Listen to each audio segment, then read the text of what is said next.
मागील भागामध्ये आपण बघितलं, अंजू डोळे बंद ठेवूनच गोड हसली आणि त्याला तशीच मिठी मारत तिने त्याच्या छातीवर तोंड लपवलं. रुद्रांशी हसतच लाईट बंद करून तिच्या शेजारी खाली सरून आडवा झाला. तिच्या डोक्यावर ओठ टेकून त्याने तिला घट्ट पकडलं आणि समाधानाने डोळे बंद केले. तीही अजून पुढे सरून त्याला घट्ट बिलगली. पुढे. सकाळी अंजू उठली तर रुद्रांश जवळ नव्हता. ती मग उठून आंघोळीला गेली. बाहेर येऊन तिने साडी नेसली. ती केस विंचरतच होती की रुद्रांश एक्सरसाइज संपवून आला.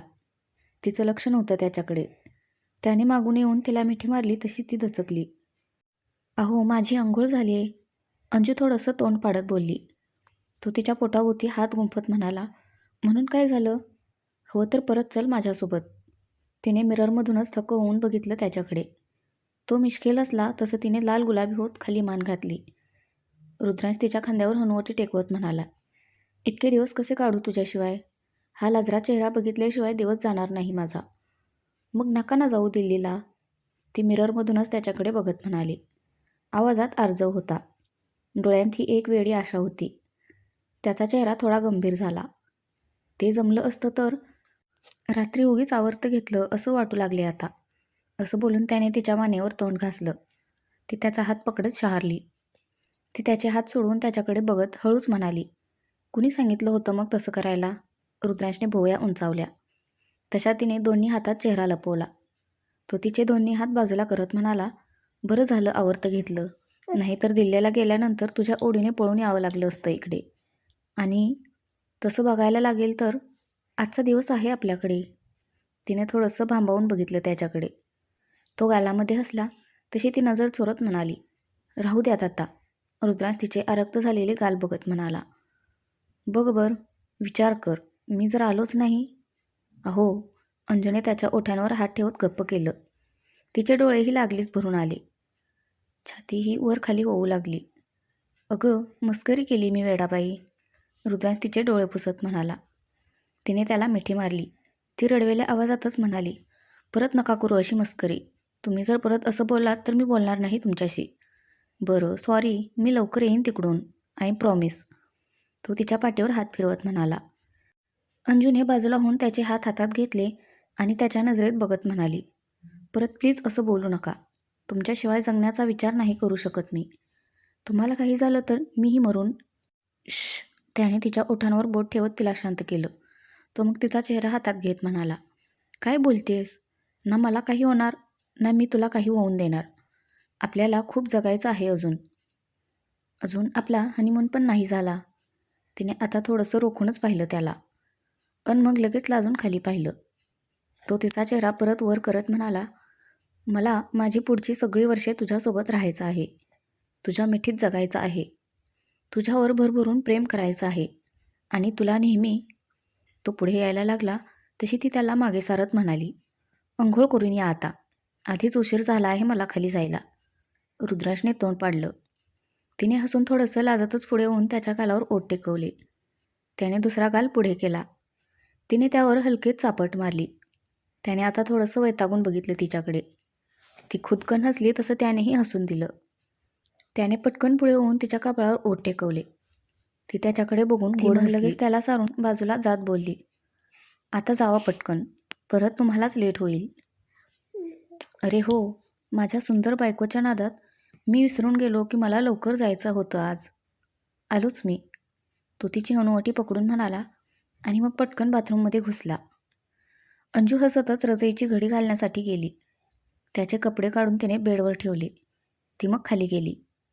रुद्रांश दुपारी डिपार्टमेंटमधून आला. अंजू सगळ्यांच्या पाया पडली. ते दोघेही मग अंजूच्या गावी निघाले. आई. अंजूने गेल्या गेल्या शिलाबाईंना मिठी मारली. आली का आईची आठवण? त्या म्हणाला तसा रुद्रांश म्हणाला, ती पण बळच आणून दिली. यायला तयार नव्हती तुमची लेक. अहो, काहीही काय, आई यांचं काही ऐकू नकोस तू. अंजू बाजूला होत म्हणाली. तशा शिलाबाई म्हणाल्या, तसं होणार माहीत होतं मला. आता तू प्रेमच करतोस एवढं तिच्यावर. आई.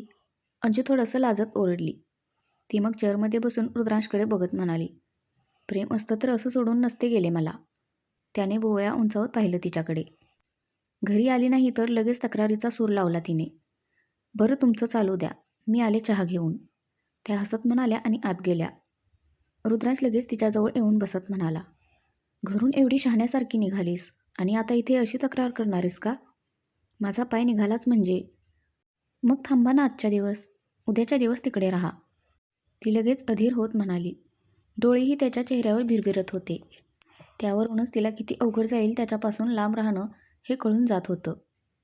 त्याची ही अवस्था काही वेगळी नव्हती. मी कपडे नाही आणले मॅडम. रुद्रांश कंट्रोल करून तिच्या नाकाला बोट मारत बोलला. रातचे घ्या. ती बोलता बोलता थांबली. दोघेही सोबतच हसले. रातचे कपडे मी जर 20 वर्षाचा असतो तर आले असते मला, तो मान हलवत म्हणाला. थांबा ना प्लीज, आजची रात्र फक्त. अंजू तोंड बारीक करत म्हणाली. तिचा क्यूट चेहरा बघून रुद्रांश हसला. तो मग विचार करून हळूच म्हणाला, एका अटीवर. कोणती? अंजूने कुतूहलाने विचारलं. तो फक्त गालामध्ये सूचक हसला. तिला कळलं तशी तिची नजर झटकन खाली वळाली. गाल ही लागलीच लालेलाल झाले. रिलॅक्स, इथे ते पॉसिबल नाही माहीत आहे मला.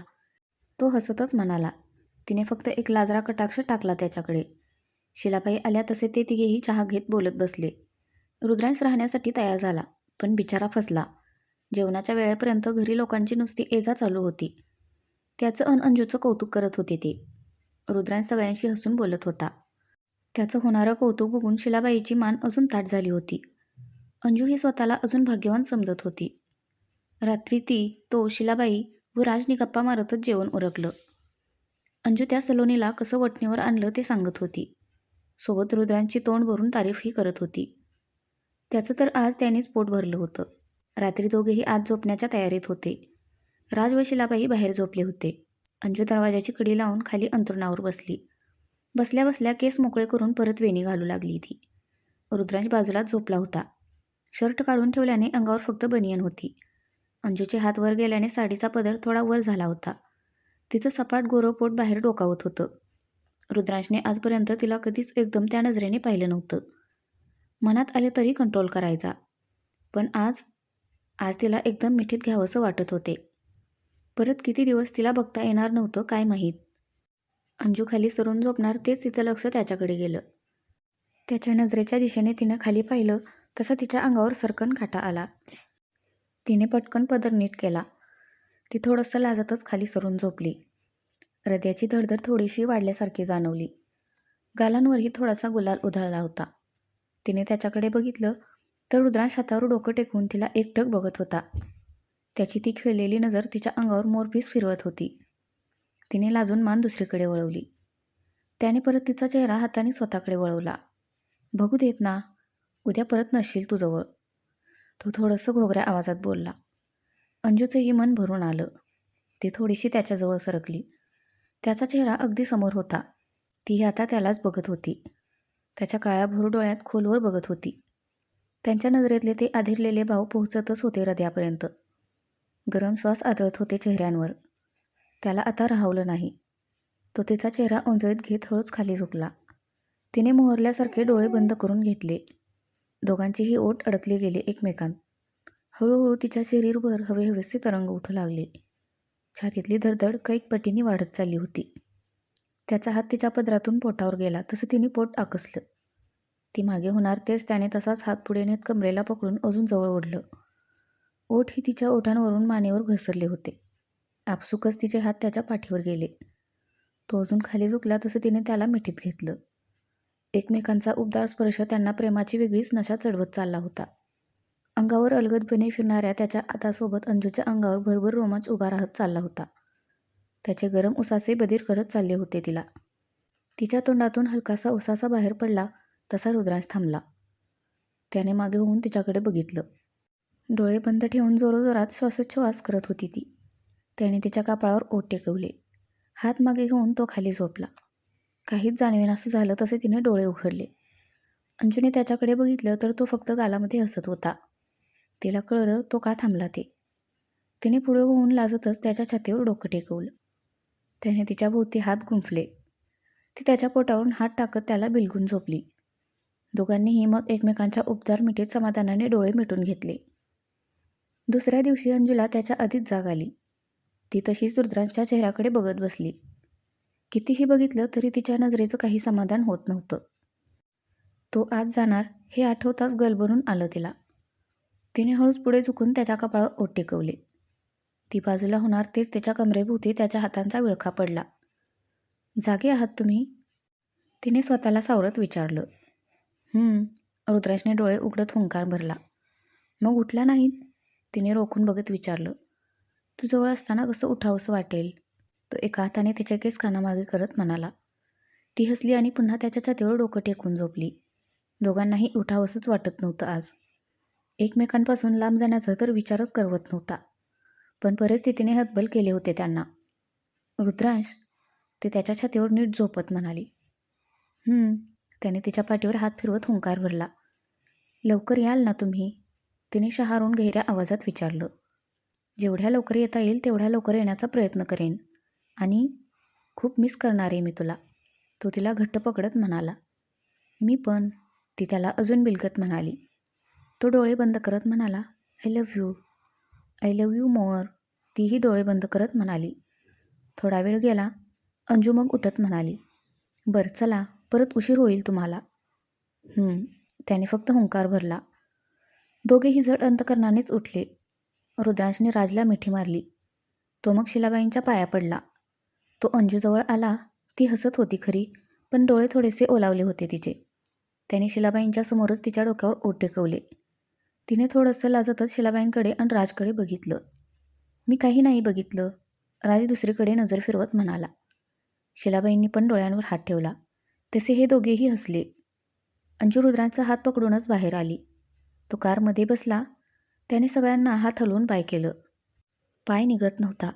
एकदा डोळे भरून अंजूला पाहून घेतले त्याने. ती सुद्धा डोळे भरून बघत होती त्याला. त्याने परत हात हलवला तसा तिनेही हलवला. त्याने मग कार पुढे घेतली. मिररमधून मागे पडणाऱ्या तिच्या प्रतिबिंबाला बघत होता तो. तीही कारकडे बघत होती. कार नजरेआड झाली तशी ती डोळे पुसून आत गेली.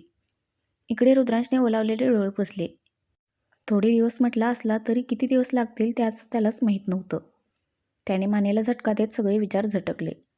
त्याला आता मिशनवर फुल फोकस ठेवणं गरजेचं होतं. त्याने लगेच ब्लूटूथ कानात घालून मुकेशला कॉल केला. 1 महिन्यानंतर.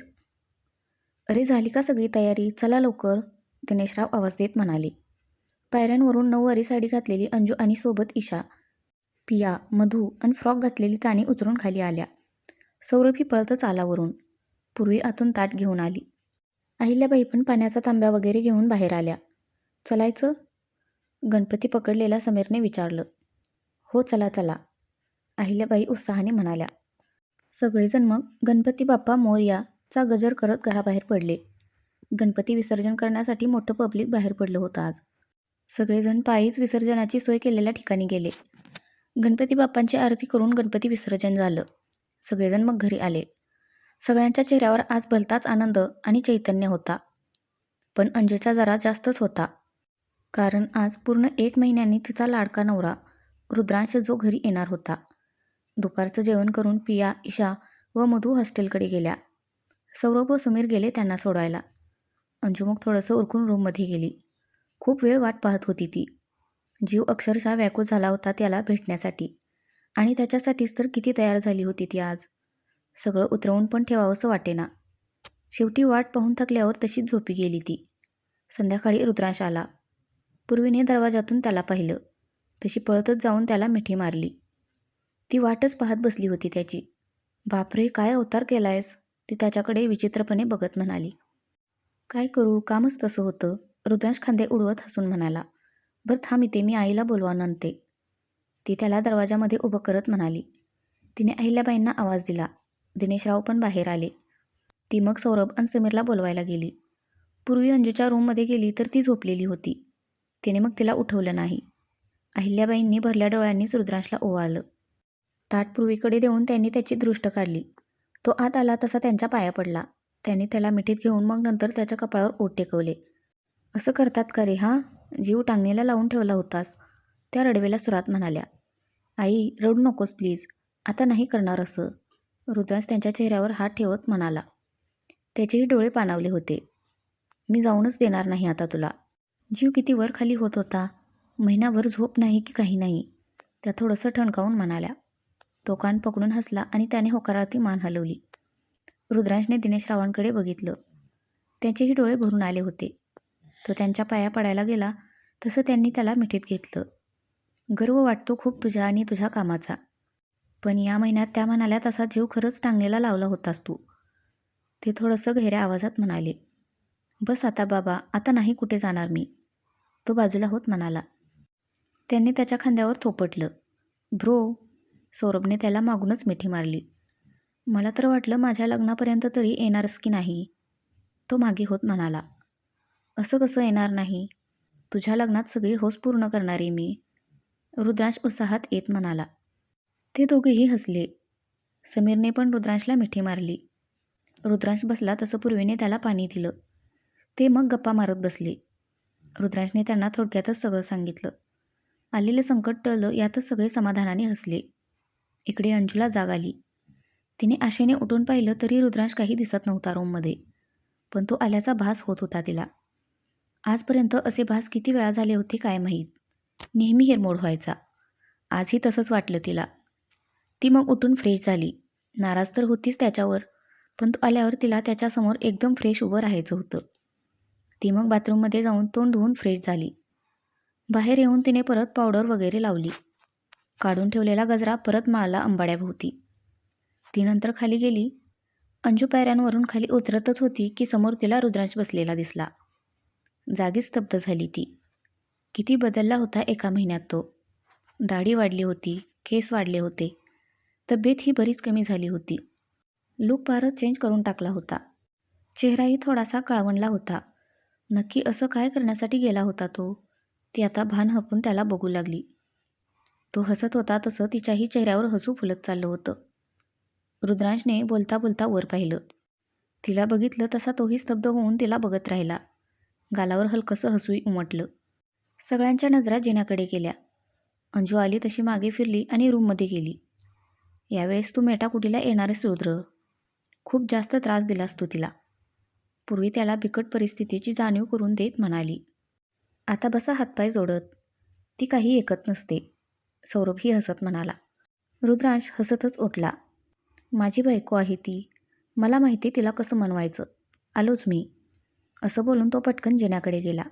सगळे तो गेला तिकडे बघून हसू लागले. रुद्रांश रूममध्ये आला. अंजू मिररसमोर त्याला पाठमोरी उभी होती. त्याने तिच्याजवळ जाऊन तिला मागून मिठी मारली तसे तिने डोळे बंद केले. किती मिस केलं होतं या प्रेमाने ओतप्रेत भरलेल्या उबदार मिठीला. 1 महिना 1 वर्षासारखा भासला होता दोघांनाही. दोघेही आता भरभरून ती उबदार मिठी अनुभवत होते. दीर्घ श्वास घेऊन एकमेकांचा गंध श्वासात भरून घेत होते. I miss you a lot. Rudransh तिच्या गालावर गाल घासत म्हणाला तसे तिने ताडकन डोळे उघडले. मिररमधून नजरानजर झाली त्यांची. ती त्याचे काळेभोर डोळे बघत होती. थकलेले होते आणि तोही तिच्या पाणीदार डोळ्यात बघत होता. खरंच पाणावले होते. तिने त्याचे हात थोडंसं रागामध्ये बाजूला केले. त्याने तिला खांद्याला धरून स्वतःकडे वळवलं. नाराज आहेस? रुद्रांशने विचारलं तसं तिने त्याच्यावर एक रागीट कटाक्ष टाकून मान दुसरीकडे फिरवली. तो तसाच थोडंसं मागे होऊन तिला बघत राहिला. गोल्डन काठ असलेली रेड कलरची नऊवारी साडी, गळ्यात हार नि मंगळसूत्र, कानात झुमके, नाकात नथ, हलकासा मेकअप, ती बन हेअरस्टाईल आणि त्यावरचा तो गजरा. एकदम नव्या नवरीसारखी भासत होती ती. डोळे नि मन दोन्हीही तृप्त झाले तिला बघून. डोळ्यात पुन्हा एकदा चमक आली. अंजूने त्याच्याकडे तिरकी नजर करून बघितलं. त्याला तसं एकटक बघताना बघून तिच्या अंगावर लगेच गोडसर काटा येऊन गेला. लागलीच हृदयाचे ठोकेही वाढू लागले. थोडीशी लाजली ती, पण लगेच तिने कंट्रोल केलं स्वतःला. असं बघू नका. ती थोडंसं रागामध्ये त्याच्याकडे न बघता म्हणाली. माझी मर्जी. बघेन नाही तर इतर काही करेन. माझी हक्काची बायको आहे. रुद्रांश कमरेवर हात ठेवत म्हणाला. हो का?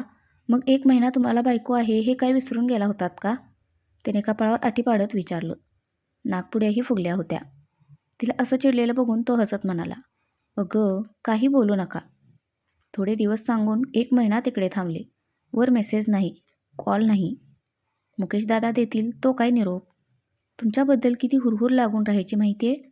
आपलं नवीन लग्न झाले, आपल्याला एक बायको आहे जी आपली वाट पाहत असेल, हे काही लक्षात राहिलं नाही ना तुमच्या? अंजू एकदम तावातावाने बोलत ओरडली. डोळ्यात पाणीही जमून आलं. रुद्रांश बोलणार तेच ती म्हणाली, नुसतं काम काम काम, त्यासमोर आम्ही कुठेच नाही ना. लग्नाच्या आधी या चदेवर जीव ओवाळून टाकत होते मी, पण लग्नानंतर तुम्ही असे वागत आहात ना. माझी आठवण आली नाही का हो तुम्हाला? इथे माझा एक एक दिवस कसा जात होता तुमच्या आठवणीत, माहिती आहे तुम्हाला? कधी कधी तर इतकी भीती वाटायची की. बोलता बोलता ती थांबली. ती जास्तच अगतिक झाली होती. डोळे काठोकाठ भरून आले होते. तो पुढे येणार तेच तिने त्याच्याकडे पाठ फिरवली. त्याने परत हाताला धरून तिला स्वतःकडे वळवलं. ती आता रडवेली झाली होती. त्याने तिला मिठीत घेतलं तसा तिचा हुंदका बाहेर पडला. त्याच्या भोवती हात गुंफून तीही ढसाढसा रडू लागली. रुद्रांशने तिला थांबवलं नाही. 1 महिन्याचा विरह बाहेर पडत होता. त्याचेही डोळे पाणावले होते. त्याने डोळे बंद करून तिला तसंच घट्ट पकडून ठेवलं. कामाच्या नादात खरंच तिच्यावर अन्याय केल्यासारखा वाटत होता त्याला. पण कर्तव्यापुढे काय करू शकत होता तो? हात बांधलेले होते त्याचे. शेवटी त्याचं पहिलं प्रेम देशप्रेम होतं. थोड्या वेळाने अंजू शांत झाली. थोडीशी मुसमुसत होती अजूनही.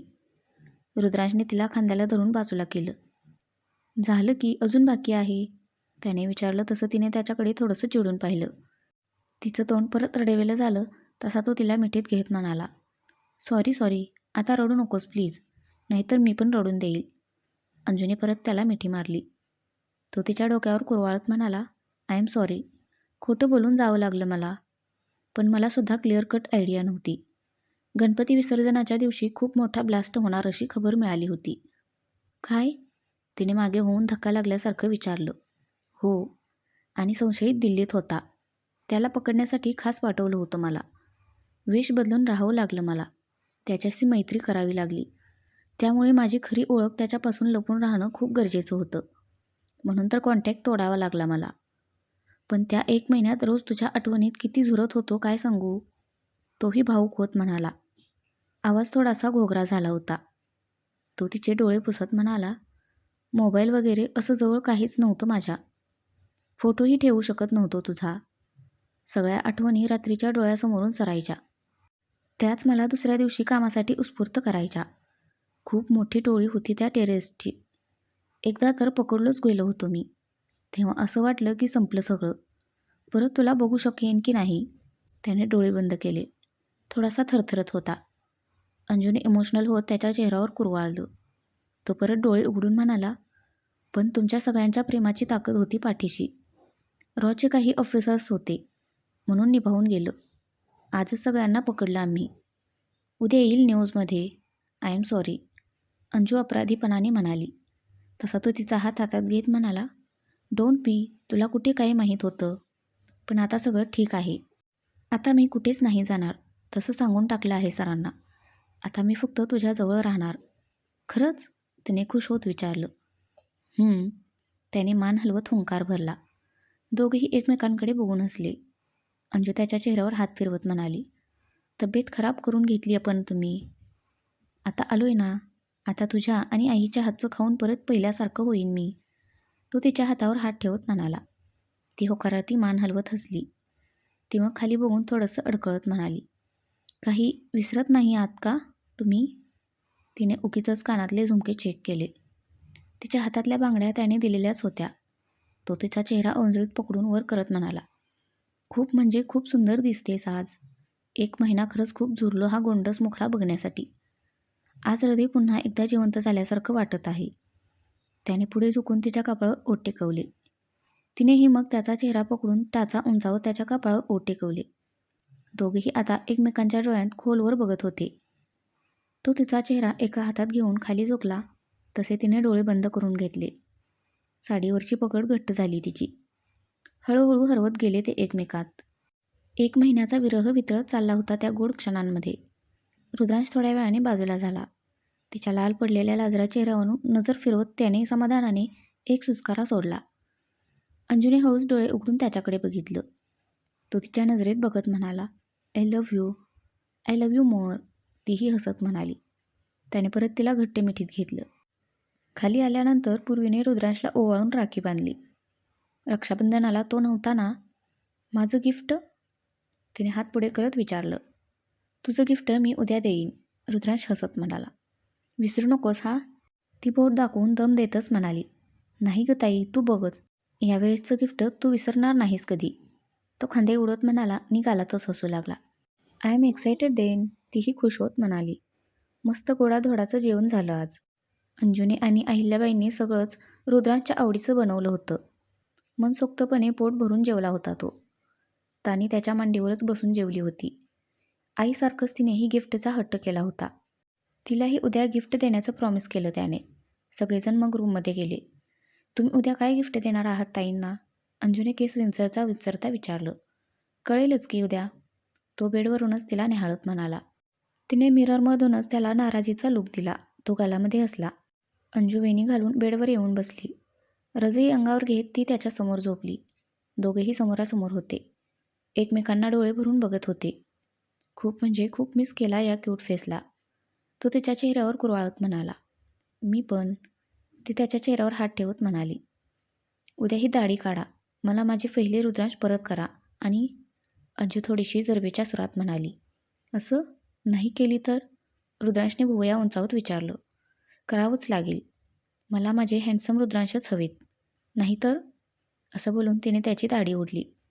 औच! अंजू, रुद्रांश हलकासा ओरडला. ओह सॉरी, जोरात ओढली का? ती पटकन म्हणाली. पण तिच्या तोंडातलं हसू दाबत होती ती. ते पाहून त्याने तिच्याकडे नाराजीने बघितलं. तू थांब. रुद्रांश तिच्यावर झुकला आणि तिला गुदगुल्या करू लागला.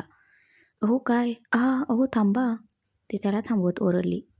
पण तो कंटिन्यू तिच्या ड्रेसवरून पोटाला गुदगुल्या करत होता. तिच्या पूर्ण अंगावर आता गोड शिरशिरी येऊन गेली. हृदयाची धडधड ही कैक पटींनी वाढली. थांबा, नाहीतर मी ओरडेन, अंजू त्याचे हात पकडत म्हणाली. असं? ओरड. रुद्रांश तिला परत तिचे हात झटकून तिला गुदगुल्या करत बोलला. रुद्रांश, मी खरंच. तिच्या तोंडातला आवाज तोंडातच विरून गेला. रुद्रांशने कधीच तिच्या ओठांचा ताबा घेतला होता. अंजू क्षणभर गोंधळली, पण पुन्हा हळूहळू त्याच्या स्पर्शात हरवू लागली ती. तिचे हात तिच्या कमरेत गेले. आपसुकच तिचेही हात त्याच्या छातीवर गेले. त्याचा टी-शर्ट पकडून त्याला प्रतिसाद देऊ लागली. आज दोघेही उत्कटपणे गुंतले होते एकमेकांमध्ये. शरीरात पुन्हा एकदा हवेविसे तरंग थैमान घालू लागले होते. बऱ्याच वेळाने रुद्रांश कंट्रोल करत बाजूला झाला. अंजूचा श्वास बराच फुलला होता. तिने हळूच डोळे उघडून त्याच्याकडे बघितलं. दोघांचेही गरम उसासे चेहऱ्यांना अंघोळ घालत होते. आय मिस यू टू, तो दीर्घ श्वास घेत म्हणाला. तिने लाजून नजर बाजूला वळवली. तिच्या गोरापान मानेवर एकदम ओठ टेकवावेसे वाटले त्याला, पण कंट्रोल करून तो मागे झाला. उद्या तुझ्यासाठी सुद्धा सरप्राईज आहे एक, तो खाली झोपवत म्हणाला. माझ्यासाठी? अंजूने त्याच्याकडे वळून विचारलं. हो, तो हसत म्हणाला. कोणतं? तिने एक्सायटेड होत विचारलं. मग सरप्राईज काय कामाचं? त्याने हात वर करत विचारलं. ती हसतच त्याच्या कुशीत शिरली. त्याच्या छातीवर हात ठेवत ती म्हणाली. आता सांगितलं आहे तर वाट नाही बघवणार. बस लवकर सकाळ व्हावी आता. सरप्राईज दुपारनंतर आहे, कारण आपल्याला सकाळी वेळ भेटणार नाही, तो तिचे केस कानामागे करत म्हणाला. हात तसाच मानेवर रेंगाळला. थोडीशी शहारली ती. मला कशाला सांगितलं मग? आता सरप्राईज काय असेल हाच विचार करण्यात वेळ जाईल माझा, अंजू त्याला घट्ट बिलगत म्हणाली. तसा तो हसत म्हणाला. त्यासाठी वेळ भेटणारच नाही तुला. ती बोलणार तेच तो म्हणाला. बरं आता झोप. लवकर झोपशील तर लवकर उठशील. अंजूने डोळे बंद करत हुंकार भरला. त्याने बाजूचा टेबल लॅम्प बंद केला. रुद्रांश, मध्येच अंजूने आवाज दिला. त्याने तिच्या कमरेत हात घालून हुंकार भरला. आय लव्ह यू, अंजू डोळे बंद ठेवतच म्हणाली. आय लव्ह यू टू, तो तिला पुढे ओढत म्हणाला. त्याने तिच्या कपाळावर ओठ टेकवले आणि तिला घट्ट मिठीत घेत डोळे बंद केले. तर फ्रेंड्स, आजचा भाग कसा वाटला ते नक्की कमेंट करून सांगा. धन्यवाद.